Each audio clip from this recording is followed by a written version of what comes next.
ঢাকা থেকে গাড়ি, আমি ভাবি ওই গাড়িতে তুমি আইনা বুঝি পারি।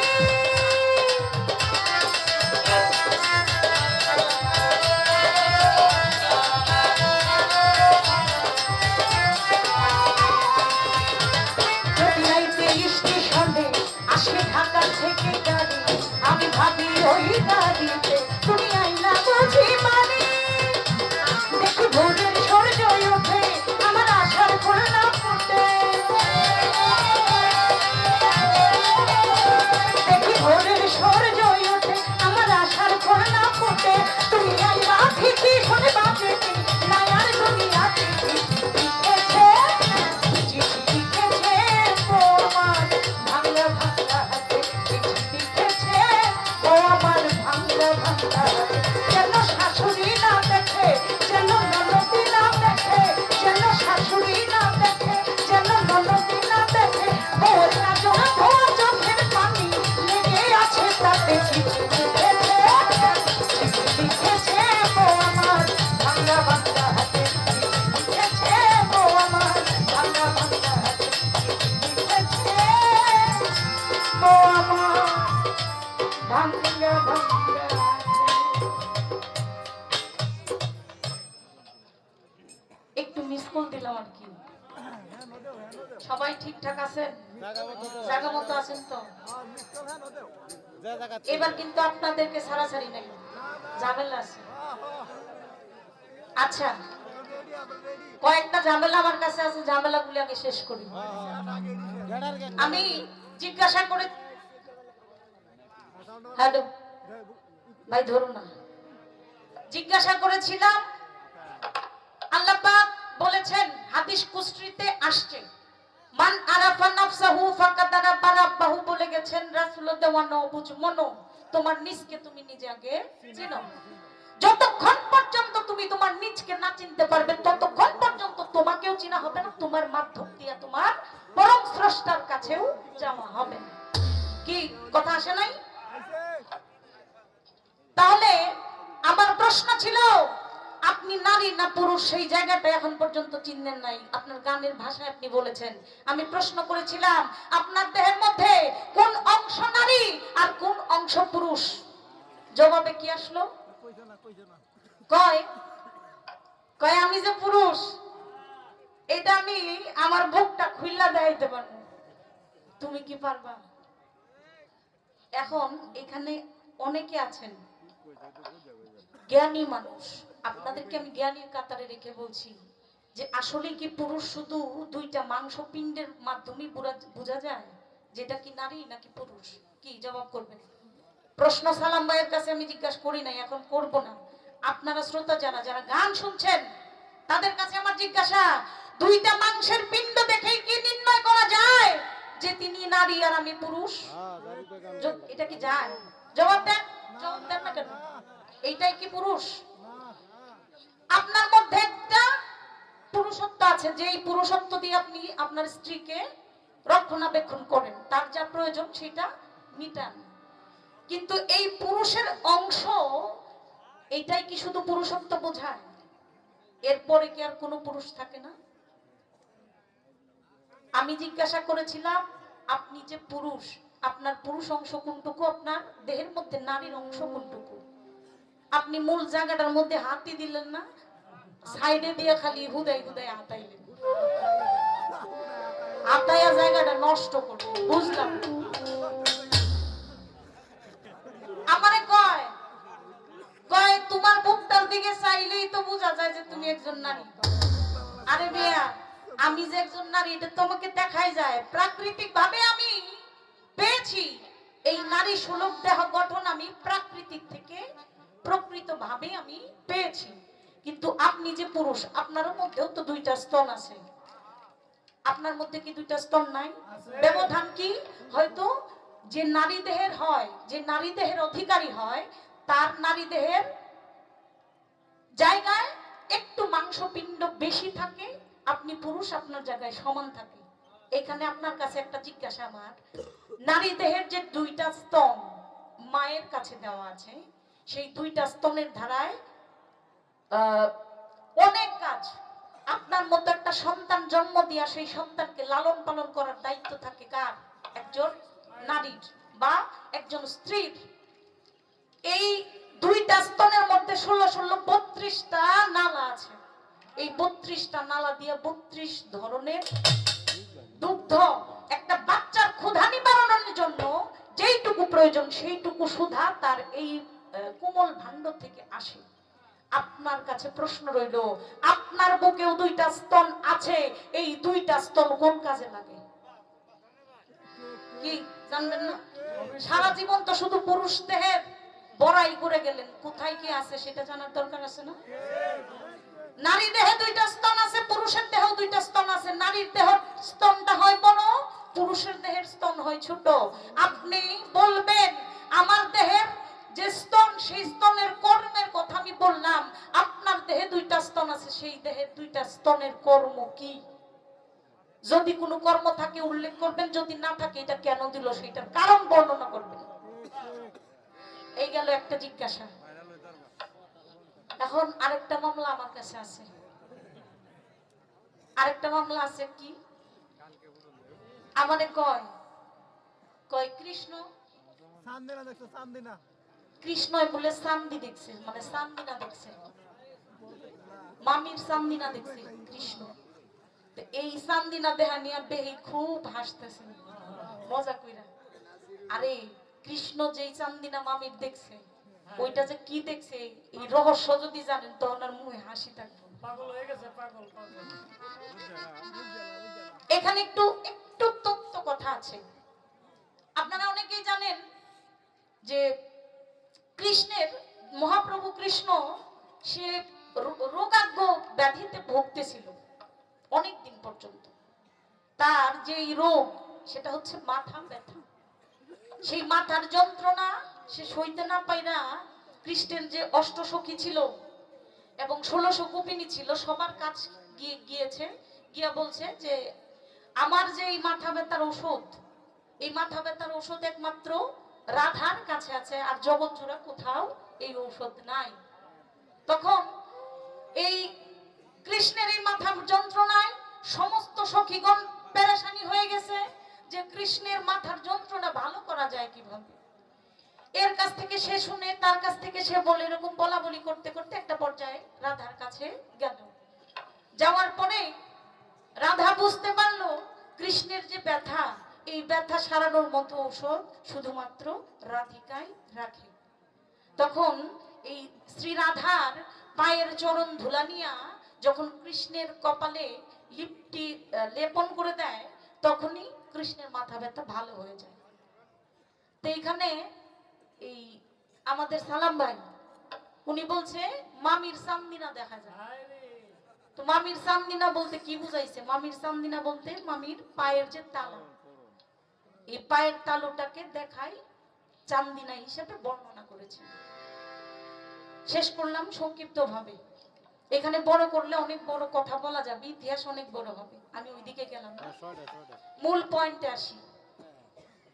আরো অনেকগুলি কথা বলেছেন। কয় নারী দেহ স্টার্ট করতে হয় একভাবে, পুরুষের দেহ স্টার্ট করতে হয় আরেকভাবে। দেখেন তো কি জ্বালার মধ্যে। আচ্ছা, আমি তারা জিজ্ঞেস করছি যে আপনার দেহের মধ্যে কোন ভাগ পুরুষ, কোন ভাগ নারী। ভাগের কথা না জিজ্ঞেস করে আপনারাও কিন্তু অনেকভাবে বলছেন যে এই নারী পুরুষ ভাগ দেখানোর দরকার নাই। আসলে আমি যেই জায়গায় প্রশ্ন করছি ওই জায়গাটাই ধরেন নাই। কেন ধরবেন না? আমার অপরাধ কি একটু বলতে হবে। হ্যাঁ, বলতে হবে। কার মেশিন কিভাবে স্টার্ট করে ওইটা শুনতে আমি আহি নাই, ওইটা আমি শুনবো না। আপনি যে পুরুষত্ব নিয়ে এত বড়াই করতেছেন যে আপনার মেশিন একভাবে স্টার্ট করতে হয়, নারী মেশিন আরেকভাবে স্টার্ট করতে হয়। আপনি কি এটা জানেন?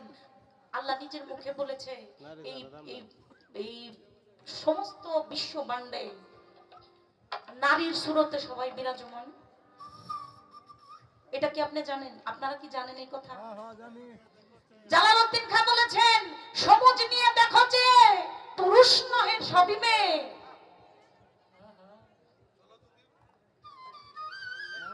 চলো যদি বেদ বিচারে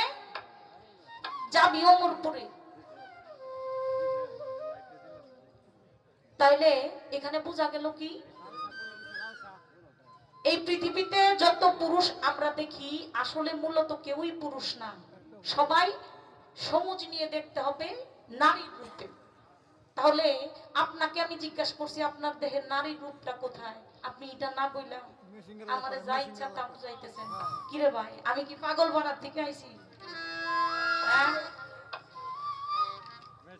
আপনি এটা জানেন যে একজন নারীর যোনি যেই আকৃতিতে হয়, একটা পুরুষের যোনিও সেম আকৃতিতে হয়, কিন্তু প্রকার ভেদে নারীর যোনি যেই ভাবে ধারণ করা আছে পুরুষেরটাও সেম এইভাবে আছে। বিজ্ঞান যদি কেউ মানে, বিজ্ঞান যদি কেউ শোনে বা বিজ্ঞান যদি কেউ দেখে, তাহলে আপনারা দেখবেন তৃতীয় লিঙ্গের মানুষ হয়, হয় না? তাহলে তৃতীয় লিঙ্গের মানুষও কিন্তু পৃথিবীতে আছে, তাদেরও কিন্তু যোনিপথ আছে, প্রকারটা একটু ভিন্ন। আমি এই পর্যন্ত রাখলাম, এর সামনে গেলাম না। আমার জবাবটা কিন্তু আমি পাই নাই, দিতে হবে। এইবার কি আপনারা জবাবটা শুনবেন না শুনবেন না? কোনটা শোনার দরকার আছে না? আপনি কিন্তু বলবেন ওই যে আগের একটা, আপনার দেহে পুরুষ কোন ভাগ আর নারী কোন ভাগ, এটা গেল। আচ্ছা, এটার দরকার নাই, নারী পুরুষ আমরা পাইলাম। এখন নতুন করে জিজ্ঞাসা রয়ে গেল, নারীর দুইটা স্তনের কর্ম আমি বলে গেছি। আপনি যে পুরুষ, আপনার পুরুষের যে দুইটা স্তন আছে, এই দুইটা স্তনের কর্ম কি? এই ছোট্ট করে একটি জিজ্ঞাসা রইল, বাকি কথা হবে। আগে একটি গান গাই, যেখানে আপনি কথা রাখছেন আমি ওইখান থেকে একটি গান রাখবো। গানটি হচ্ছে কবি জালালউদ্দিন খান।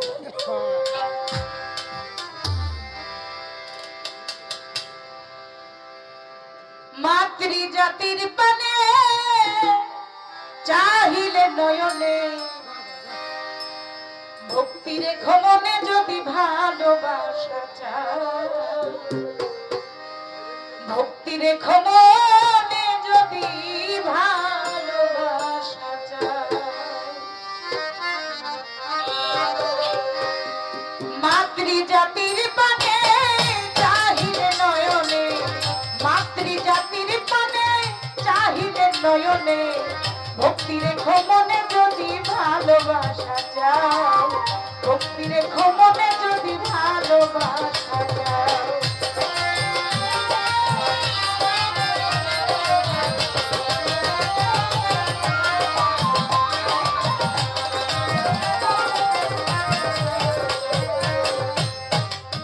যার গর্ভে জন্ম নিলে বুক চুষিয়া খাইলে, এখন কেন পাগল ছেলে অন্য ভাবে চাও।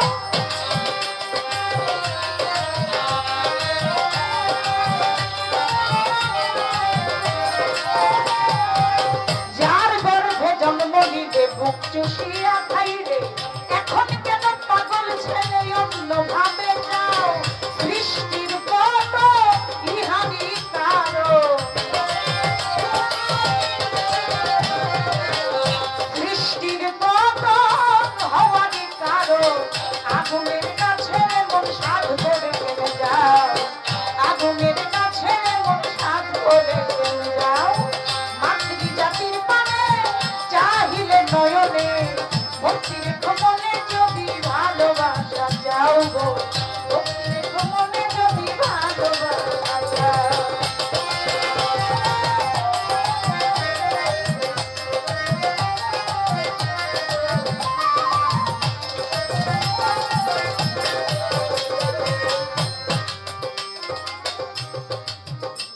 মাতৃজাতির পানে চাহিলে নয়নে, ভক্তি রেখো মনে যদি ভালোবাসা চাও। এখানে সাধক অনেক পর্যায়ের গান লিখে গেছে। একজন নারী দেহে যে শক্তি আছে, সেই শক্তির সামনে পুরুষের শক্তি কিছুই। তারপরেও একজন নারী পঞ্চরূপে নিজেকে এক এক ভাবে প্রকাশ করে। কার সামনে? যখন একজন স্বামীর সামনে যায় তখন তার স্ত্রী রূপ ধারণ করে, যখন সন্তানের সামনে যায় তখন সেই নারী সন্তান স্বরূপ মায়ের ভাব নিয়ে সেই সন্তানের সম্মুখে যায়। আবার যখন সে মায়ের স্নেহ নিয়া তার ছেলে অথবা অভিভাবক যারা আছে তাদের সামনে গেলে আরেকটা রূপ সেখানে ধারণ করে। একই অঙ্গে এত রূপ, তারপরেও নারীর শক্তির বর্ণনা করা যায় না। এখানে সাধক বলেছে, কত সাধুর বড়া যায় রে মানা না পাইয়া নদীর কুল কিনা। নারী দেহে যে একটা নদী আছে, এই নদী প্রস্থ এবং দৈর্ঘ্য কতটুকু আছে আজ পর্যন্ত কোন সাধক এবং কোন বিজ্ঞানী এই যন্ত্র মাইপা সারতে পারে না। তাহলে আপনি যে উঠে বেড়াগিরিটা করতেছেন, যে মেশিন আমারটা আমার মতো করে স্টার্ট করলেই এটা কি এখানে গেল, একটু খেয়াল রাখতে হবে।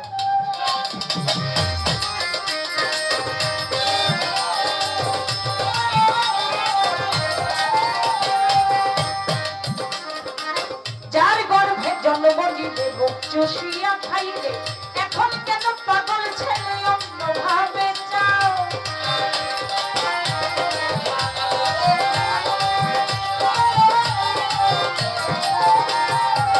যার গর্ভে জন্ম নিলে বুক চুষিয়া খাইলে, এখন কেন পাগল ছেলে অন্য ভাবে চাও। সৃষ্টির পতন হওয়ারই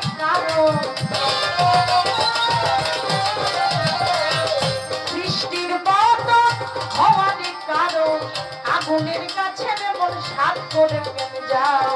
ভক্তি রেখো মনে যদি ভালোবাসা যাও, মাতৃজাতির পানে চাহিবে নয়নে।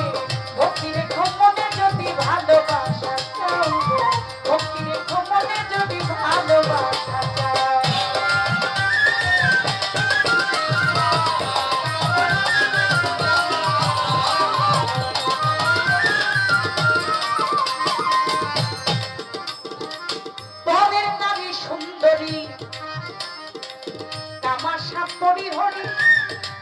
মাতৃত্ব মনন করি ভক্তি জানা।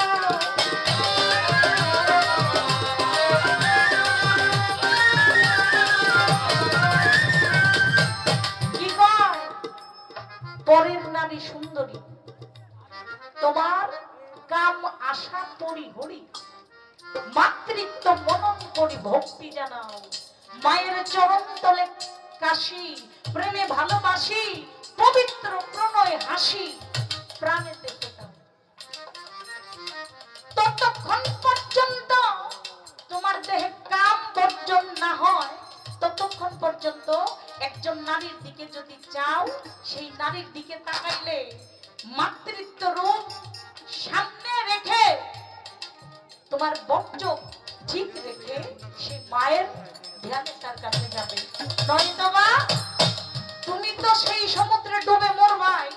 তোমার পূর্বপুরুষ যারা ছিল, যারা মইরা মইরা আসছে, তাদেরও ছাড় নাই।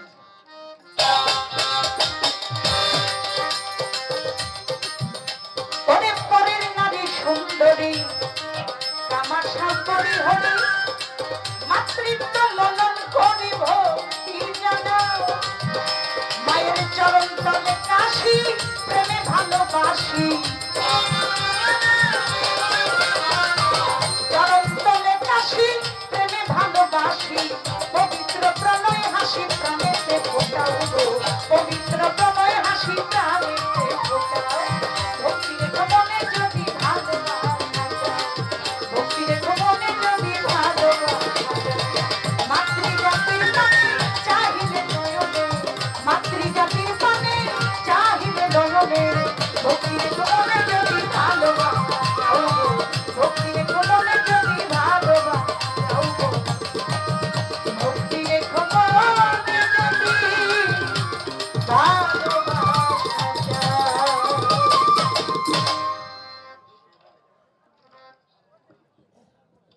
শেষ করলাম। যেইখানে কথা ছিল সেখান থেকে একটি গান আমি আমার জায়গা থেকে শেষ করলাম। আরেকটি কথা আমার কাছে আছে। আমি একটি গান করেছিলাম জালালউদ্দিন খান। গানটি ছিল, কেউ রে করাও ধর্মকর্ম, আমারে করাও শয়তানি। এখানে এক জায়গায় আছে কালেবে রুহু গাইবে খোদা মোকাম মঞ্জিল মাহমুদা ধ্যানে দিদার নুরুল হুদা জাল্লে জালাল নুরানি।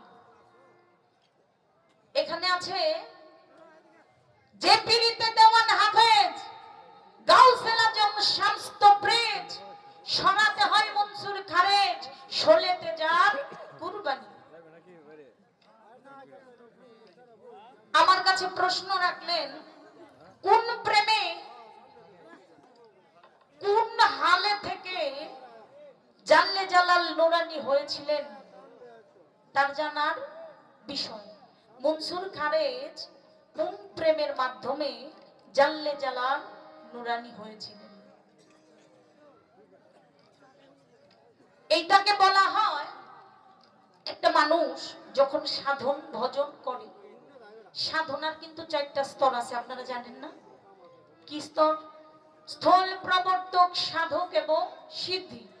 স্থল প্রবর্তক সাধক এবং সিদ্ধি। স্থলের দেশের থেকে যখন পরিবর্তনের দিকে যায়, পরিবর্তন থেকে সাধক হওয়া যায়, সাধকের থেকে সাধনা করে। এখানে কবি জালালউদ্দিন খাঁ আবার বলেছেন রে চক্পুরো কুম্ভকেতে লুপ্ত করো কাম্বিকার প্রাণায়াম অভ্যাস করো সাধন পথে মন আমার। তুমি প্রাণায়াম যতক্ষণ পর্যন্ত অভ্যাস না করতে পারবে রে চক্পুরো কুম্ভ কখনোই তোমার বাধ্যে আসবে না। এখন এই সাধনার স্তরে গিয়া যখন একজন মানুষ ফানা ফিল্লার থেকে বাঁকা বিল্লার দেশে পৌঁছে যায় তখন তার মধ্যে আর নিজের কোনো অস্তিত্ব থাকে না, বাঁকা বিল্লার সাথে ফানা ফিল্লা হয়ে ধুয়ে একাকার হয়ে বিরাজমান থাকে। সেই হালকেই বলা হয়েছে বাঁকা বিল্লার দেশ। শেষ করলাম, আমার কাছে যে কয়েকটা কথা ছিল জবাব শেষ করলাম আমি গানের গানের মধ্য দিয়ে। এইবার সম্পর্ক কয় অনেকগুলা সম্পর্ক, একটা হলো বাস্তি, আরেকটা হলো বোন, আরেকটা হলো প্রতিপক্ষ বন্ধু। খুব সুন্দর পাইছি। তো প্রতিপক্ষ বন্ধু হিসাবে যে যত্নটা করছেন আপনাদের এই তেলিকাতি বাজারে এসে যে যত্নটা আমি পাইছি এটা আমি ময়মনসিংহ পর্যন্ত নিয়ে যাইবো। আর নিয়ে গিয়া দাওয়াত মানুষে কইরা কিভাবে যত্ন করতে হয় এটা আরেকদিন যদি ময়মনসিংহ যান আমি দিয়ে দিব, যত্ন শিখাই দিব ময়মনসিংহ গিয়া আরেকদিন যদি যান। আমগো এলাকায় যাবেন না? জানতো আপনার দিকে কিন্তু অনেক গানে যায়, যত্ন কিভাবে করতে হয় ওটা ওইদিকে গেলে পরে বুঝাবো। আজকে যত্নটা উড়ায় রাখলাম, এটা কিন্তু মনে থাকবো। আমাদের এদিকে যখন যাবেন এই যত্ন এটার সাথে সুদ আর আসল দুইটা একসাথে মিলাই দিন, অপেক্ষায় রইলাম। অনেক সুন্দর একটি গান।